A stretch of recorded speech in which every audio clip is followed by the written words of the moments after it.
Oh. Simula ka na magbalot. First. Ay, na, bahala kayo. Asan yung tanong na? Akin lang ito. Ang mga ganito. Alam nila yung mga kasama ko nga. Karamo siguro kasi kano sila karamo. Ito pati yung salad, sayang. May salad.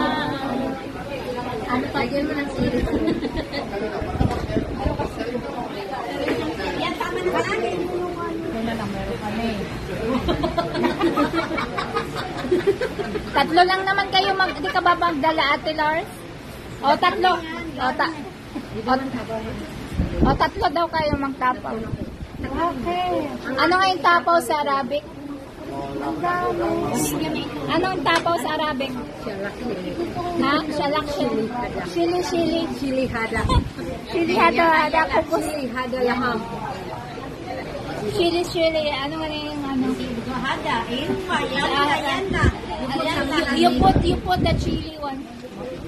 Para ipatikim ko yan sa kapatid ko. O, para next time dito kayo kumain. Kasi sa tama. Sabi nung kapatid ko sa group chat. Tapos daghan mo ng ano, tinapay. Masarap yung tinapay. Itakip mo yung tinapay sa ano. Oo.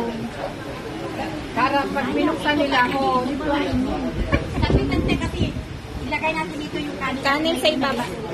Marami yung kanin, ubusin Wag niyo. mo na maraming kanin sa akin. Hindi, marami man naman kayo sa bahay, di ba ate? Oh, mayroon yung ano. Iwanay ko itong muslian yan. Nagsan pa kasi may kwanray. Yun yung tinupupul ko. Lagyan mo carrots, potato. Oo, Karon. Balot. alam nilang yan kasi galing sila sa labo yung dalawa. O, lagyan mo laham. Ito ang laham. Yan ang laham. Okay, para Laham, tapos bread. Lagyan mo tayo bread. sayang na iuwi niya na ni ano. Sayang ang bread. Sa kanya daw yung bread. Akan niya. Uy, ubusan niyo mo yung laham. Sayang.